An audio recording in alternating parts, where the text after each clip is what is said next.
Vamos a tratar el día de hoy el terrible asunto de la matanza de Ayotzinapa por enésima vez, porque lo hemos venido tratando en los últimos programas, pero cada día que pasa surgen nuevos acontecimientos.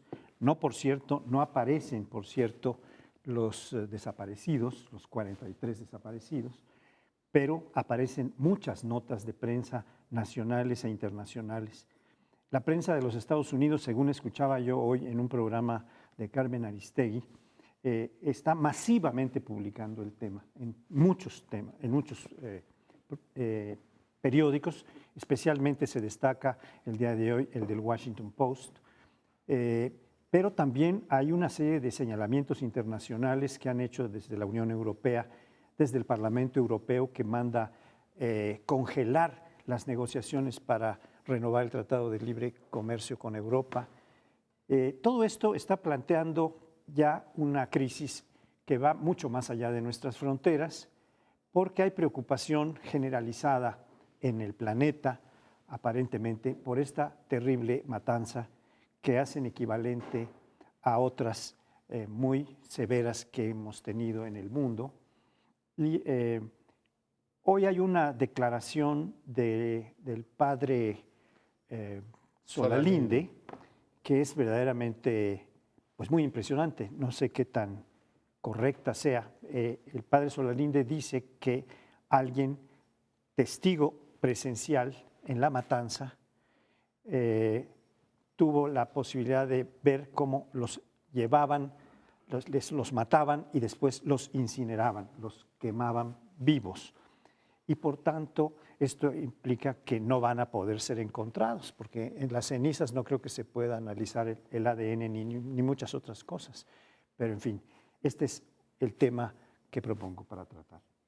Yo creo que la crisis tiene, entre otros ángulos, uno que es insoslayable.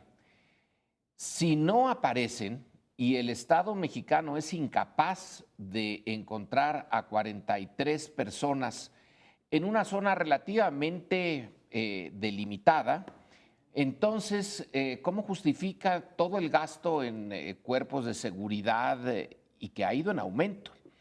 ¿Dónde está el Estado mexicano? ¿Dónde está su aparato? Lo vemos en los desfiles, nos hicieron ver varios desfiles con la nueva Gendarmería, la Policía Federal, el Ejército, la Armada, etcétera, y no los encuentran. Pero si finalmente el Estado desde el principio o muy pronto lo supo, como es lo que ocurriría en cualquier Estado normal, dada la naturaleza del hecho, entonces, ¿por qué se retrasa tanto la noticia? ¿Qué hay detrás de el prolongar, administrar la espera de la noticia? Cualquiera de las dos es mi punto de vista. Si no los encuentran, si auténticamente no los encuentran, habla muy mal del Estado y sus instrumentos. Si el Estado y su aparato de inteligencia ya lo saben, entonces, ¿por qué lo callan? Yo creo que la primera hipótesis es la que rige, porque de otra manera que el Estado se calle esto, llevamos casi 3 semanas y hace ya bastante tiempo que la Federación está al mando de la investigación, por tanto cada segundo y cada minuto que pasa es un desgaste mayor para un gobierno que, bueno, no es el directamente responsable, pero sí es el directamente responsable de la investigación. En consecuencia, el reloj corre en su contra y sí, lamentablemente, lo que creo es que estamos viendo un Estado que tiene una incapacidad enorme para encontrar personas, así estén calcinados, debería encontrar la fosa en donde están. Lo que ha hecho es encontrar más fosas y uno se pregunta, oiga, aparte de los de Ayotzinapa, ¿cuántos más han muerto en Iguala? Consecuencias sí son muchas semanas, la presión nacional e internacional, más allá de lo que publiquen los medios, en la calle se ve, la gente lo siente, hay una legítima indignación por una cosa todavía inexplicable. Seguimos sin saber dónde están los cuerpos, seguimos sin saber si los mataron, Solalinde dijo eso, fue por cierto llamado a declarar ante la PGR, a ver si les da un poco de luz, pero lo que seguimos es sin saber cuál es el móvil, o sea, ¿por qué demonios la policía de Iguala y el crimen organizado mataron a estos muchachos o los desaparecieron? En la Segunda Guerra Mundial hay un paralelismo que me va a permitir formular una explicación. Los franceses se prepararon para una nueva guerra con Alemania creando una fortificación extraordinariamente sofisticada, la llamada línea Maginot, pero los alemanes lo sorprendieron lanzando una guerra relámpago, la Blitzkrieg, para la cual no estaban preparados. En el caso de México, las Fuerzas Armadas, el fortalecimiento extraordinario que han tenido en personal y armamento, fueron entrenados para perseguir capos y detener sicarios. No les preocuparon las víctimas. En ningún momento el Estado mexicano se preparó para atender a las víctimas. Y esa indiferencia es la que vemos ahora, porque es bien sintomático que en la misma semana detengan a Héctor Beltrán Leiva y suceda la masacre de Iguala, porque ilustra perfectamente que ese aparato de seguridad sí es bueno para identificar llamadas, para seguir a secuaces de los jefes de las bandas criminales, pero no tiene idea de cómo manejarse frente a una situación en la cual la población es víctima. Con lo cual, más allá de la causalidad inmediata de por qué los mandaron detener, secuestrar y tal vez asesinar, lo que debe inquietarnos es la poca prioridad que da el gobierno de México a la atención a quienes están pagando las consecuencias de la violencia. Pero eso es casi implícito en la propia estrategia. La estrategia que de alguna forma empezó Vicente Fox más o menos tímidamente, pero él la inició, y después Calderón la profundizó, y hasta ahora no hemos visto un cambio significativo en la estrategia, no importa, como ellos mismos decían, no importan las bajas, es decir, es un mal que hay que pagar, son daños colaterales que ni modo, toda guerra implica. Entonces realmente el objetivo estaba en pegarles a los capos, pegarles a los cárteles, y si eso implica que de pronto haya muchas víctimas inocentes, ciudadanos que no tienen nada que ver, sea víctimas de los militares por confusiones y todo este tipo de cosas, o de los propios capos, o estar incluso en fuego cruzado, pues era el costo que teníamos que pagar, y así lo decían. Entonces realmente la prioridad no era la seguridad de los ciudadanos y el bienestar de los ciudadanos, sino agarrar capos, desmantelarlos, que hemos visto que no sirve realmente de nada, porque aunque se aplique el derecho en estricto sentido, no desincentiva a otros a continuar con ese delito, porque son altamente redituables en términos económicos, y por el contrario, se desmiembran, se descabezan los cárteles, se desmiembran y empieza a generarse más violencia. Lo vimos con Beltrán Leiva, primero en Morelos, y ahora también esto de Guerreros Unidos y los Rojos, pues de pronto son desprendimientos de un cártel que, mientras tiene una cabeza, por lo menos hay cierto orden, por lo menos hay cierta menos violencia incluso entre los propios pandillas y los propios cárteles, los propios sicarios. Entonces realmente la estrategia que han estado siguiendo, aunque pueda presumir de algunos logros, yo diría que son casi simbólicos.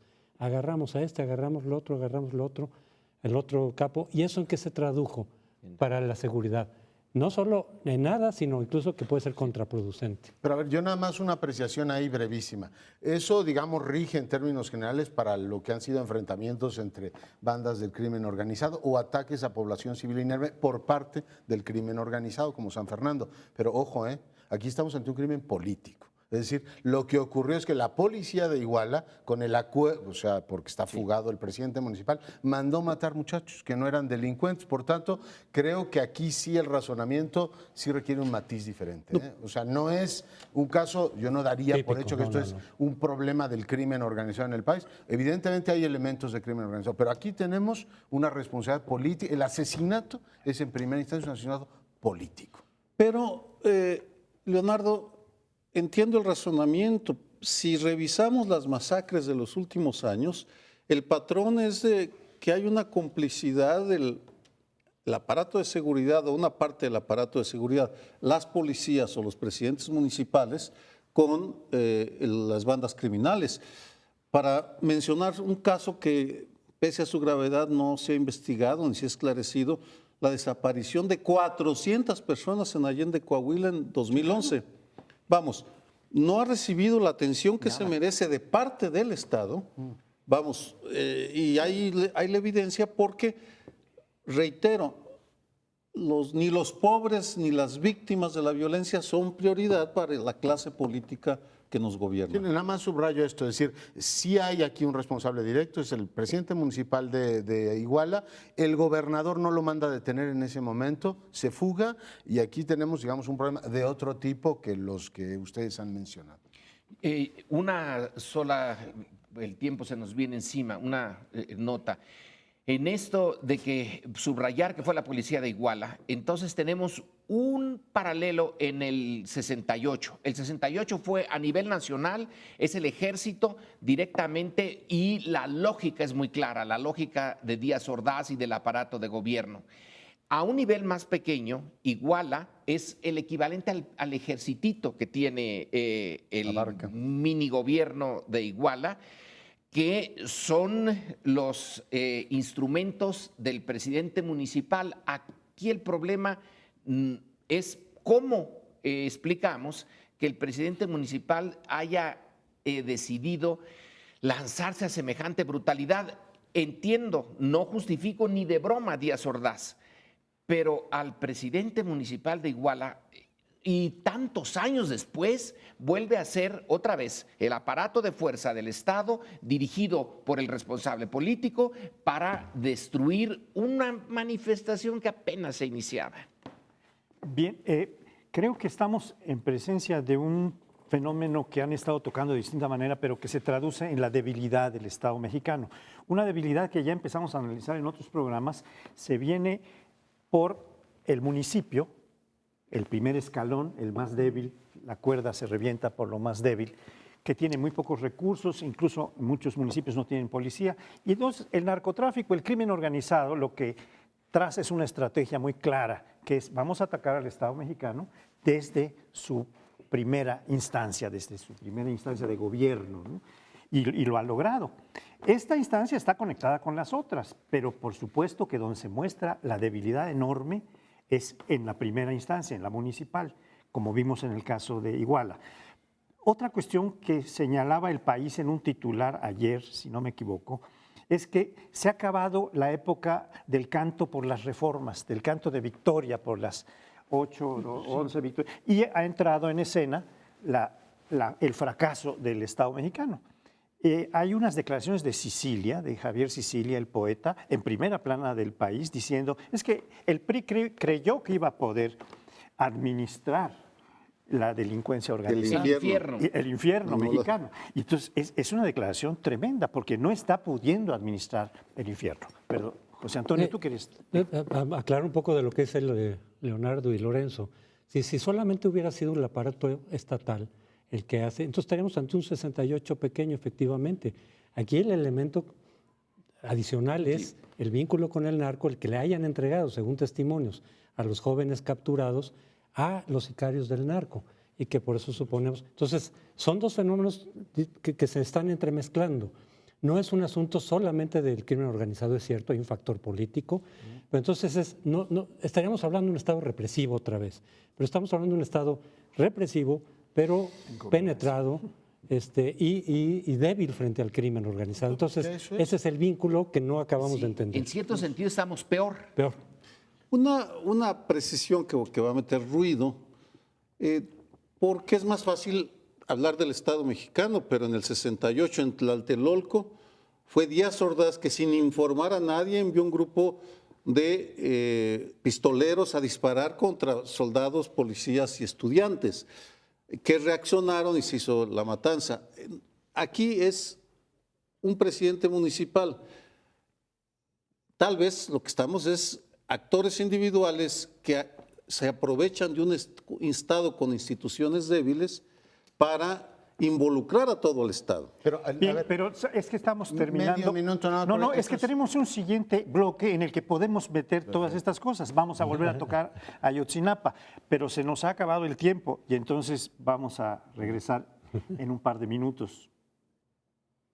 El caso de Iguala, la vinculación entre política y criminal, nos remite a una serie de casos que ya están ampliamente documentados del panorama nacional y que yo pongo a su consideración. Hoy el vínculo entre criminalidad y política ya no es una hipótesis febril de algunos teóricos ni de periodistas. Se puede acreditar que en varios municipios de Michoacán, en Guerrero, por cierto, la Federación intervino 13 municipios de Guerrero e Ixtapan de la Sal en el Estado de México, las, digamos, vinculaciones entre crimen organizado y política ya son simbióticos. Y yo les pongo sobre la mesa el tema, ¿es o no, y está alertado o no el jefe del Estado, el riesgo a la seguridad nacional que esto significa? Si efectivamente durante años las elecciones mexicanas se corrompieron por razones de tipo básicamente económico, ¿no? Está más o menos demostrado que el 70% de los gastos que se hacen en campaña no se reportan y durante años pues, se prestó eso a todo tipo de corrupciones, pero digamos con los actores, entre comillas, legítimos de la economía.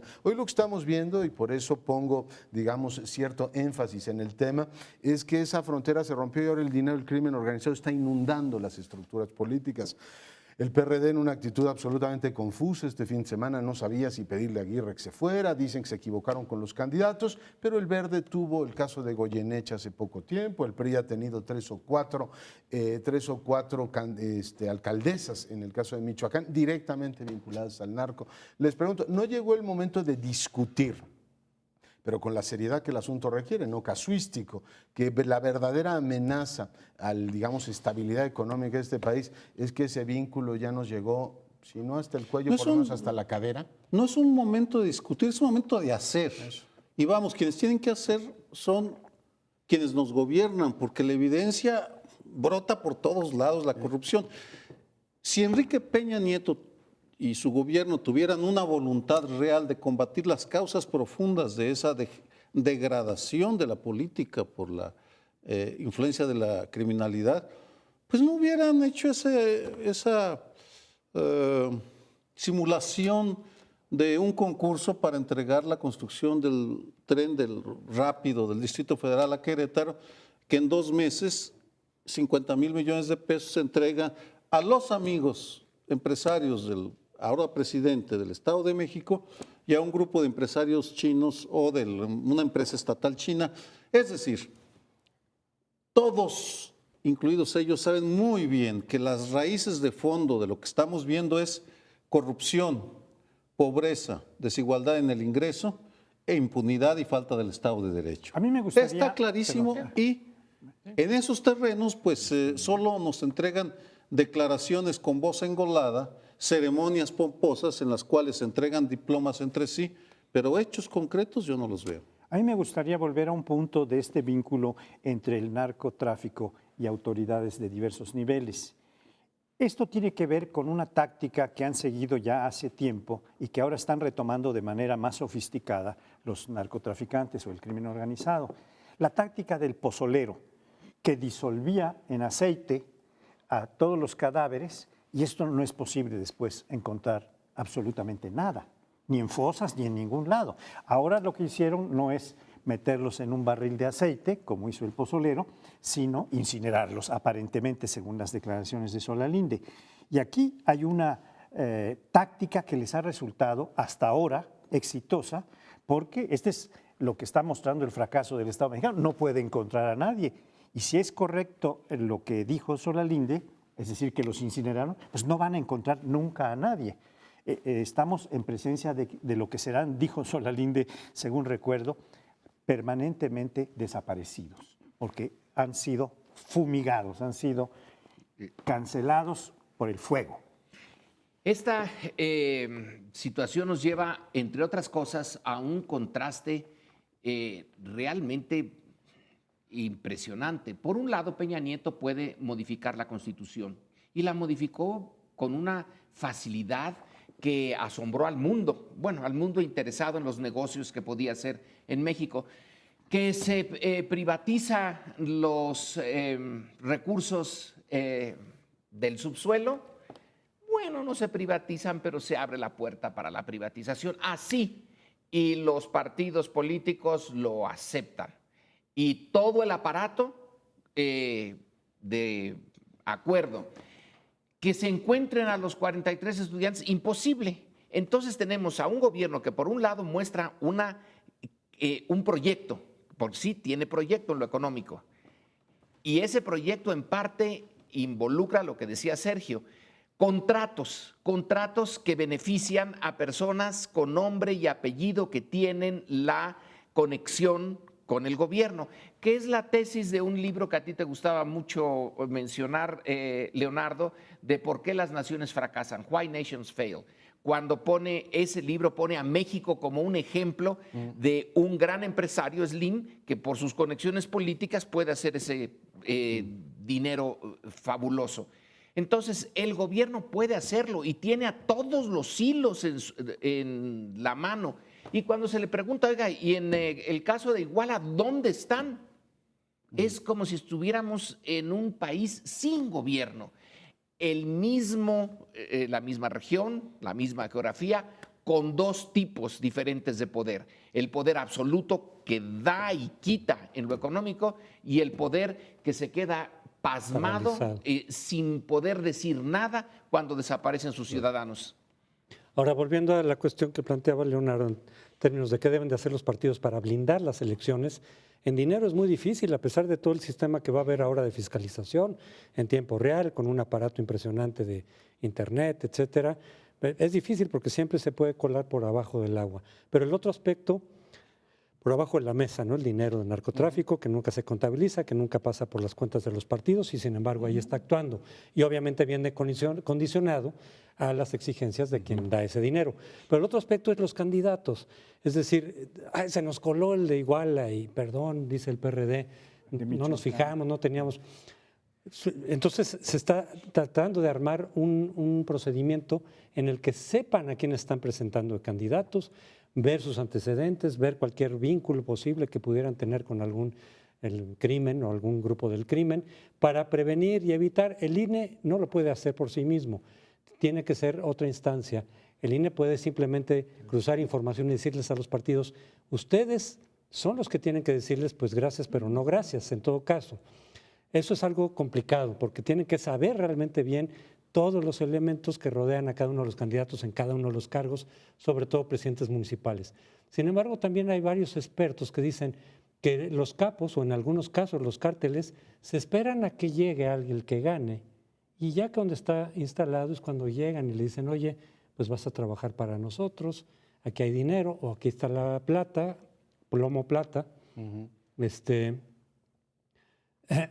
y nos vas a dar algunos cargos de obras públicas, en fin, ya muchas veces ni siquiera tienen que participar directamente en el proceso electoral, a veces sí lo hacen, pero otras veces lo más pragmático es decir, pues vamos a esperar al que gane, y el que gane de todas maneras lo vamos a abrumar. Pero hay temas que son de procuración de justicia y de seguridad pública y otros del ámbito puramente electoral. Me quedo en estos momentos en el ámbito puramente electoral. El exceso de dinero que se ha hecho en las campañas te ha abierto la puerta a que no solamente haya corrupción, sino que haya crimen. Yo entiendo que la corrupción es algo abominable y espantoso, pero es muy diferente que alguien llegue y te diga, yo te doy moche, que está de supermoda en este país, porque me des a mí las obras públicas, a que te diga Guerreros Unidos, yo te voy a dar dinero para tu campaña y después voy a controlar yo todo eso. Hay una diferencia de matiz, si quieren, pero si corrompimos el sistema electoral, ahora estamos a punto de criminalizarlo. Y son dos verbos diferentes y creo que el asunto es lo suficientemente delicado como para que digan, oiga, lo que no puede seguir fluyendo el dinero así. El segundo es los partidos políticos no pueden seguir desentendiéndose de las candidaturas en las zonas calientes. Las dirigencias nacionales de los partidos, el PRI, el Verde, el PRD, todos deben decir, oiga, el que va de alcalde nuestro en zona caliente lo respalda el Comité Ejecutivo Nacional, son muy centralistas para lo que les conviene, ahora deberían respaldar su estructura local y decir, nosotros respondemos por ese señor. Y la tercera, llevamos años de estarlo discutiendo y la clase política no lo quiere procesar, es que detengan a sus propios Doberman. Si efectivamente el PRI no detiene a toda su estructura, me dirán ustedes, es perfectamente ingenuo suponer, claro que lo es, pero el nivel de penetración que hoy tenemos debería llevar a que todos los partidos reconocieran que están penetrados por el crimen organizado y proceder, como lo han hecho en varias repúblicas sudamericanas, concretamente en el caso de Colombia, en algunas europeas, decir, oye, nos vamos a tener que quitar el lastre de todos los criminales que tenemos. Los corruptos y los moches nos los quedamos, pero los criminales sí los procesamos. Eso supone un acuerdo político para el que en este país nuestro no ha habido voluntad. Pero volvemos al tema de fondo. No quieren combatir la corrupción porque es parte integral de su esencia, vamos. La corrupción económica, no ligada al crimen organizado, pero las despensas y los moches y todas las fórmulas para robar dinero, porque es lo que hacen, sirven para ablandar a los gobiernos municipales que si ya se corrompieron con su diputado o con su senador que les bajó el presupuesto, bueno, pues ¿cuál es la diferencia con el capo de la plaza? Sí la hay, ¿no? Vamos, en estos asuntos tal vez vaya a sonar un poco excesivo, pero o eres corrupto o no lo eres, o eres honesto o no lo eres, vamos, no puede haber puntos medios. Yo creo que en tu lógica, Leonardo, tienes razón, pero son dos niveles. A nivel de partido, de proyecto, de nación, les conviene detener ya la corrupción, ya llegó a ser disfuncional. A nivel individual, no. A nivel individual, bueno, mejor que resuelvan esto en la siguiente crisis. Mientras yo en estos 3 años o 2 años agarro lo que puedo y el que venga ya que se haga cargo de la crisis.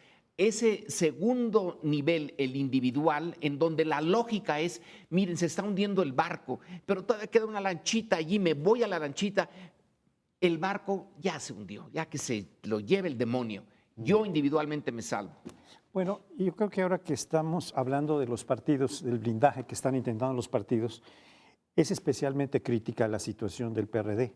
En su Asamblea Nacional quedó manifiesto como un grupo no poco importante, en donde están el coordinador del Senado, Barbosa, en donde está Encinas, el senador Encinas y otros, están diciendo que renuncie Aguirre. Y el grueso, el que llevó al poder, el que tiene el control del partido, de las estructuras del partido, dice no. Esto le está teniendo un costo y le va a tener un costo altísimo al PRD en la próxima campaña de 2015. Sobre todo porque Guerrero es un feudo de ellos, ¿no?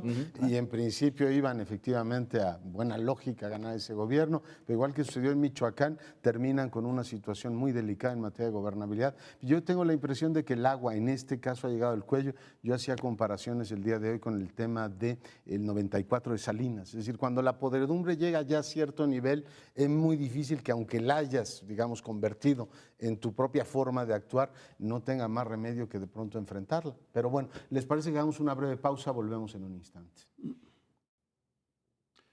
Si algo es obvio es que las víctimas son olvidadas. Y las víctimas están ya desesperándose. La señora Santizo es una madre que perdió a su hijo, un policía federal al que desaparecieron en Michoacán en el 2009, y anduvo 5 años peregrinando por el país de oficina tras oficina. No le hicieron caso, la conocí, hablé con ella en varias ocasiones, una mujer muy articulada, y bueno, muere el jueves de la semana pasada y pide como su última voluntad que la velen en frente de Gobernación para restregarle en la cara al gobierno mexicano su indiferencia hacia las víctimas. Y ahí estuvo algunas horas, negociaron, finalmente se la llevaron a terminar de velarla en otro lado para enterrarla luego en el Estado de México al día siguiente. A raíz de eso, el Movimiento por la Paz con Justicia y Dignidad, en voz de Javier Sicilia, el poeta, anuncia que a partir de ahora, cuando mueran familiares de víctimas o víctimas, van a llevar los ataúdes enfrente de las oficinas de gobierno de todo el país, porque dicen es intolerable lo que está pasando, la indiferencia hacia nosotros, que el Estado mexicano nos ignora. Y a todo esto, ¿cuál es la moraleja? Que las instituciones que deberían servir para controlar esa indiferencia del Estado están ausentes. El presidente de la Comisión Nacional de Derechos Humanos, Raúl Plasencia, no fue la noche del viernes o la tarde a dar el pésame a la señora a los familiares de la señora Santizo porque evidentemente no lo quieren. Es universal el rechazo, lo cual es paradójico. Las víctimas andan invocando a los antropólogos forenses argentinos, a los forenses argentinos que vayan a certificar la identidad de las víctimas porque no confían ni en la CNDH, ni en la PGR, ni en Gobernación, ni en nadie. Es una situación terrible porque ahora se viene la renovación de la presidencia de la CNDH y los senadores no parecen haber aprendido porque insisten en sus negociaciones cupulares y en convocarlos a cabildear y a ver qué sacan. Es una vergüenza lo que está pasando. Es una vergüenza y podría ser, alguien señaló, a mí me duele, pero lo señaló desde fuera. Es una oportunidad la crisis que tiene México. Vaya oportunidades, 2 o 3 oportunidades de estas y nos lleva el demonio. Dice, es una oportunidad para que se regenere todo, se llame al pan y al vino, vino. Bueno, por lo menos sería una oportunidad para que el Senado no se haga los idiotas y ahora sí pongan un personaje que tenga credibilidad al frente de la Comisión Nacional de Derechos Humanos. Es una posibilidad casi única, porque en medio de la crisis pueden sacar algo, al menos una florecita en medio del estiércol que está cubriendo y cubriéndolos a ellos también como estructura, pero yo también tengo mis dudas de que lo hagan. Incluso la idea siquiera de volver a reelegir al ombudsman mexicano que ha circulado es una de las peores señales, pero los que ahorita se nombran, no hay ninguno que tenga la fuerza para que la sociedad mexicana diga, aquí sí, este sí nos va a representar. Esos mexicanos están en otras organizaciones internacionales, en los derechos humanos allá en Washington. Bueno, pero esto se ha complicado mucho porque ahora los protestantes o las personas que protestan no son solamente las víctimas de la sociedad civil. Ahora también están protestando algunas víctimas del Estado que fueron victimados por el propio Estado. Esto nos trae a cuento lo de la señora que estabas mencionando, porque es un policía federal cuya madre está protestando en nombre de un funcionario que desaparece el propio Estado o que no puede encontrar el propio Estado. Y esto me trae a cuento lo que pasó a propósito de la matanza de Tlatlaya, porque los parientes de los militares que fueron detenidos y están siendo juzgados también fueron a protestar. Es decir, bueno, ya no va a haber quien le entre a este asunto. Si nosotros que acabamos con los narcotraficantes, que acabamos con los secuestradores, nos van a encarcelar a nuestros papás, a nuestros esposos, etcétera, pues es el cuento de nunca acabar. Y esto es lo que está empezando a pasar, porque el propio Estado tiene dentro de sus víctimas, dentro de su seno, ¿verdad? Y esto es algo que va a terminar, yo no sé dónde, pero en derechos humanos no va a terminar. Yo quiero saber quién es el que tiene la suficiente capacidad en este panorama apocalíptico que estamos viviendo para tener confianza de la ciudadanía.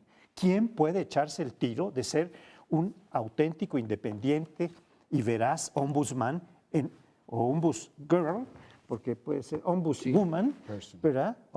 Ombudsperson, sí, que se echa este tiro. Yo creo que más que una cuestión, sería interesante ver si el Senado retoma esto, que no solamente vea, es un órgano unipersonal, la Comisión Nacional de Derechos Humanos, pero que le dé mucho más fuerza a la comisión, no me acuerdo si se llama consultiva o ciudadana, de tal manera que los titulares de la Comisión de Derechos Humanos tengan efectivamente una voz de personas relevantes. Estamos viendo el efecto benéfico en algunos órganos como el Consejo de Seguridad o el Sistema Nacional de Seguridad Pública, donde las voces de los ciudadanos ayudan a para que las autoridades no flaqueen o no tengan actitudes como las que ha tenido Plasencia, que se ha convertido en muchos sentidos en una especie de porrista del gobierno. Ojalá también entiendan eso. Un titular de la Comisión de Derechos Humanos como porrista no le sirve a nadie más que a él mismo.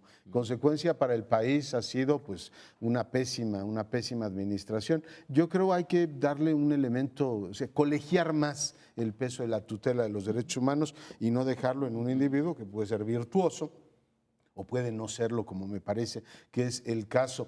Dice Human Rights Watch, es el titular del Universal, que es la peor crisis de derechos humanos que tenemos desde 1968. Consecuencia, no está el horno para bollos. Habría que tomar decisiones muy serias sobre el particular. Además de Emilio Álvarez y Casas, yo creo que hay otros, ¿no? González Plasencia, propio Mauricio Fara han demostrado que tienen efectivamente la autonomía personal. El tema no es solamente la virtud de un individuo, sino todo un sistema que opere y que arrope, digamos, una cultura de derechos humanos. Y lo último, es dramático ver efectivamente que en este país te pueden matar y el Estado nunca sabe dónde estás, pero hay 20 y tantos mil desaparecidos y esos 20 y tantos mil desaparecidos que fueron el escándalo al terminar el sexenio de Calderón, pues siguen sin aparecer.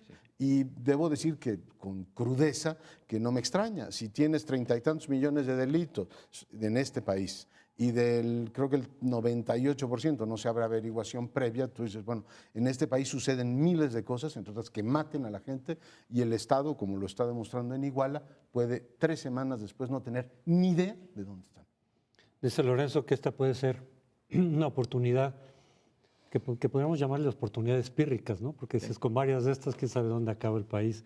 Pero sí es una oportunidad, por lo menos en este punto del nombramiento del nuevo ombudsman, para dar algún mensaje de apertura, de refresco, ¿no? de aire fresco ante la crisis de derechos humanos que estamos viviendo.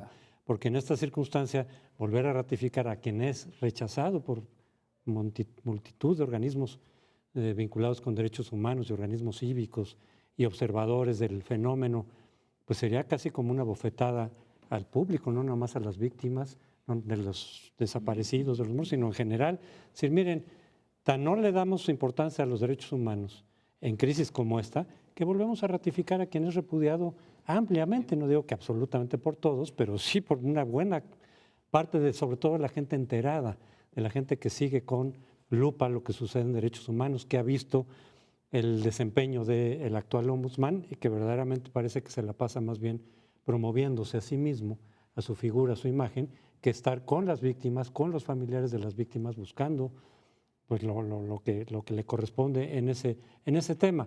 Que tengo la impresión de que ha sido tal el rechazo por todos lados, tan unánime o tan generalizado, si se quiere, que los senadores igual y no se van a aventar ese boleto. Ya se hablan muchos trascendidos de divisiones dentro de las propias bancadas, de quienes quieren ratificar al actual ombudsman, pero de muchos otros que están siendo sensibles a la opinión pública, de decir, pues esto, lejos de prestigiar a la clase política de que estamos atentos y sensibles a esta demanda, a esta tragedia que estamos viviendo en estas semanas, va a ser como decirle, ¿saben qué? Aquí sigue operando los criterios estrictamente políticos, partidistas, de intereses de nuestra aristocracia política y los ciudadanos, bien, gracias. Hay varios aspectos, muchísimos, más de los que tengo el tiempo de enumerar, pero sí, la crisis ética, moral, la de prestigio de Raúl Plasencia es enorme. Este domingo Reforma publica en primera plana que está terminándose una casa que vale 20 millones de pesos y que se rehúsa, pese a ser el ombudsman, a hacer públicas sus declaraciones patrimoniales, lo cual demuestra pues que no le interesa estar a la altura ética. Yo no entiendo cómo estos simuladores y farsantes se meten a defender derechos humanos cuando no tienen un compromiso mínimo. No entienden cuál es la naturaleza del cargo. Un defensor de derechos humanos no tiene que pensar en carrera política, son cargos de desgaste y sacrificio que terminan enemistándolo con todos los poderosos, porque él defiende a las víctimas, no a los poderosos.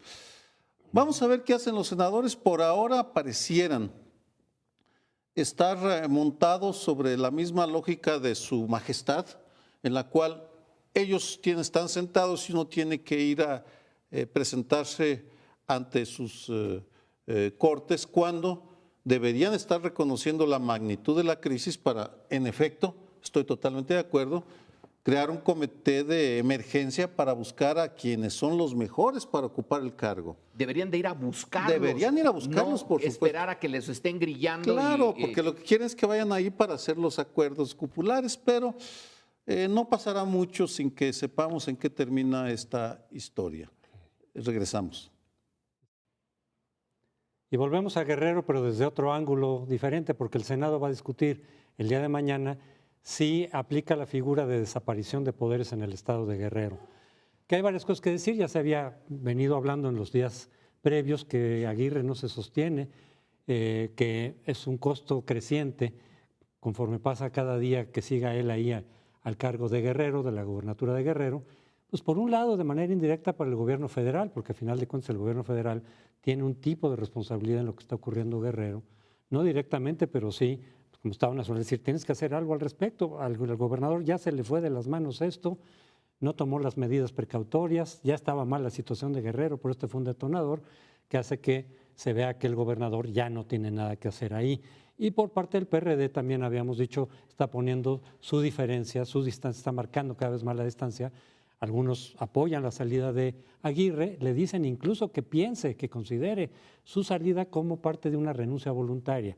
Pero en la medida en que no lo ha querido hacer, pues la otra figura que puede quitar o remover a Aguirre en la gubernatura es la desaparición de poderes desde el Senado, que algunos sostienen que sería una mejor forma, porque entonces sí tienes que tomar el Estado mexicano, digamos, el problema ya no haces una salida y a ver por quién lo sustituye, sino decir, a final de cuentas lo que está pasando en Guerrero no es nada más y no se resuelve con las salidas solamente del gobernador. Sí puede ayudar, por supuesto, a bajar los ánimos, a bajar el descontento, y yo digo que sentando un precedente de que los gobernadores, digamos, si no se ponen abusados y se les va el control de sus estados, van a salir y van a terminar mal.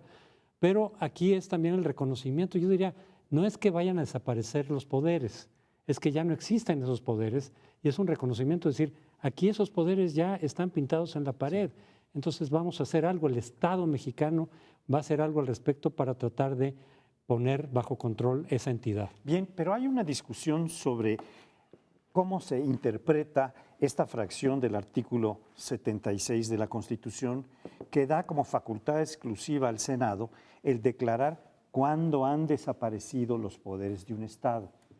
Nada más que esto está condicionado a que no exista una figura de cómo se actuará en la Constitución o en el régimen jurídico interno del Estado respectivo. Y estamos hablando de desaparición de poderes, es decir, puede desaparecer el Ejecutivo, el Legislativo y el Judicial. En este caso, el que está en duda es el Ejecutivo. La otra discusión es, y se está dando en este momento, si procede o no procede la desaparición de poderes que ha solicitado el Senado del PAN, los senadores del PAN. Pero los otros partidos dicen, esto no procede, porque ya existe la forma para que en el propio estado de Guerrero se determine si han desaparecido o no y qué hay que hacer a continuación. La palabra cuándo han desaparecido, es la que está siendo objeto de interpretación. Porque la palabra cuándo se puede interpretar, bueno, una vez que ya vimos que desaparecieron, lo declaramos, es decir, lo formalizamos, lo hacemos legal, lo hacemos abierto. Y la otra es cuando estamos viendo, pero nadie lo ha declarado, entonces nosotros declaramos que han desaparecido. Entonces, yo creo que no va a proceder el recurso que está invocando Acción Nacional de que desaparezcan los poderes del Estado de Guerrero. Pues interesante las fórmulas que se han inventado para proteger sus propias ineptitudes, porque al final lo que estamos viendo es que no hay forma de remover a nadie, que ellos mismos, la misma clase política, han hecho reformas para impedir cualquier tipo de reforma, y a lo mejor así es, pero dos comentarios. El primero, que la ley impida, que las leyes de las instituciones protejan a los poderes existentes, no está divorciado con la dignidad, porque el gobernador de Guerrero debería irse por varias razones. La primera, porque no actuó cuando denunciaron el asesinato de varios militantes del PRD en Iguala, uno de ellos ejecutado por el alcalde José Luis Abarca. Segundo, por dejarlo escapar. Vamos, es absolutamente inconcebible. Y tercero, por esa incapacidad de entender el estado de ánimo de sus conciudadanos. Pero así como no renuncian, porque bueno, pues eso es lo que han hecho todos estos años, crearse mecanismos para no renunciar. Lo que sí entristece es observar cómo partidos como el PRD o Nueva Izquierda, para ser más preciso, encabeza una alianza de tribus para respaldar a Rivera, y francamente no entiendo a Morena y a Andrés Manuel López Obrador, que no se desmarca claramente de Luis Mazón, que es Lázaro Mazón, que es protector o forma parte del grupo político de José Luis Abarca, y ahora es precandidato de Morena a la gubernatura. Está echando por la borda un capital ético enorme, porque antepone Andrés Manuel y Morena la pelea por el cargo a la pelea por principios. Yo creo que el tema de la desaparición de poderes sí merece una reflexión, digamos, muy amplia, igual que todo el federalismo. Si desaparición de poderes es una especie de acta de defunción, es decir, llegan los senadores y dicen, aquí ya desaparecieron los poderes, o es un elemento, una especie de medicina para actuar in extremis cuando todavía no se ha muerto el Estado. Yo creo que la lógica del constituyente, el espíritu era, oiga, intervienen cuando verdaderamente está muy mal gobernada una entidad, y no ya cuando llega a decir, oiga, verdaderamente constatamos que aquí ya no hay Estado que funcione. Además, ligar los poderes te lleva a estas discusiones, si falla uno, fallan los tres. Creo que todo eso hay que revisarlo. En el caso de Guerrero hay un elemento adicional, y es que iba a elecciones el año próximo, y ya había pues una especie de consenso de que el candidato del PRD iba a tener el apoyo, incluso de un sector del PRI, para ser el próximo gobernador. ¿Cuál es el problema ahora? Que tienes una opinión dividida entre la opinión nacional. Hoy se publica la encuesta de Ulises Beltrán, 62% de los mexicanos dicen que se vaya Aguirre. Pero cuando vas al plano Guerrero, entonces se polariza. La mitad dice que se vaya Aguirre y la otra mitad dice que no se vaya Aguirre. Aguirre, por tanto, se agarra de eso y dice, oiga, pues yo me voy a ir si mis gobernados me dicen que no me tengo que ir. Porque hay muchos que están leyendo, no en el pentagrama de la responsabilidad, sino en el pentagrama de las elecciones del año próximo. Si ahora mismo dimite un gobernador perredista, las posibilidades de que el PRI regrese al poder en Guerrero son altísimas. Entonces dicen, a ver, si entonces renuncia en estos momentos, el costo es muy alto. Yo sé que con 40 y tantas personas desaparecidas, estar pensando en esas cosas es ridículo, pero nuestra clase política claramente está haciendo esos cálculos. Ya a estas alturas, el que no desaparezcan los poderes que no sirven para nada, no han desaparecido, pero no sirven absolutamente para nada, está desprestigiando a todo el conjunto. Entre más se mantenga Aguirre ahí, más va a ser la brecha entre la sociedad mexicana y su clase política. Puede ser, yo también vi la encuesta en Excelsior, que por razones que no alcanzo a comprender del todo, una parte de los encuestados diga, no, que se quede Aguirre a pesar de todo. Muy bien, pero Guerrero no es una república independiente, es parte de un conjunto, y los que estamos fuera de las consideraciones, oiga, es que mi primo iba a ser el alcalde y aquí y su grupo ya tenía pensado hacer esto y me van a beneficiar o me va a perjudicar. Los que estamos fuera vemos esto con una la descomposición de esa clase política llegando a sus últimas consecuencias, a decir, pues fallé y no me voy. Y, a ver, quítenme. Y nadie los quita. Lo que pasa es que sí, el gobernador ha dicho, yo no tengo ninguna responsabilidad legal, yo no mandé matar a los estudiantes, yo no estoy vinculado con el narcotráfico, entonces, como diciendo, yo no tengo elementos de responsabilidad legal, suponiendo que no los hay. Pues sí, pero existe lo otro que se llama la responsabilidad política, que en una democracia en principio se supone que tiene que tener la capacidad institucional para en ciertas circunstancias de abuso de poder o de ineptitud extrema, puede remover al jefe de gobierno, en este caso es el gobernador, en funciones, no tienes que esperar a que termine, digamos, para llamarlo a cuentas. Y esos mecanismos evidentemente en México pues están atorados, no funcionan casi, son muy deficientes Y por eso él puede decir, la revocación de mandato es una de las figuras que eventualmente puedes, pero en Guerrero, que sí está en la Constitución de Guerrero, no está reglamentado, y los tiempos que ellos pusieron, decir, pues aquí en noviembre, ya que nos digan si me ratifican o no, pues ya no se puede hacer.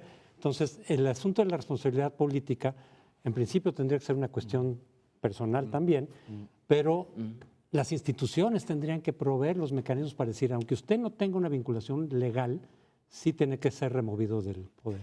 Yo quisiera nada más aclarar que esta figura de la desaparición de los poderes fue impugnada porque se utilizaba por el presidente de la República, que tenía el control pleno del Senado, para él desaparecer los poderes, quitar gobernadores. A través Esto del se hicieron en muchos presidentes. Pero entró en una reforma que dijo, siempre y cuando el sistema jurídico de cada estado no prevea la forma en que se pueden Pero declarar. desde Echeverría no se usa esta figura, ¿no? No, sí se ha usado, lo utilizó Salinas. Y lo Salinas utilizó. los quitó por su dedo No, pero- olímpico. No quitó a nadie con procedimiento senatorial, que yo recuerdo. Yo creo que sí hubo Su una dedazo, ¿no? en Guerrero. Los obligaba a decir, todos. pido licencia, pido la salida, pido time. Les hacía una Bueno, oferta que no podían Que no rechazar. pueden rehusar. Exactamente. Pero se nos ha terminado el tiempo, les agradecemos estar con nosotros, nos vemos la próxima semana.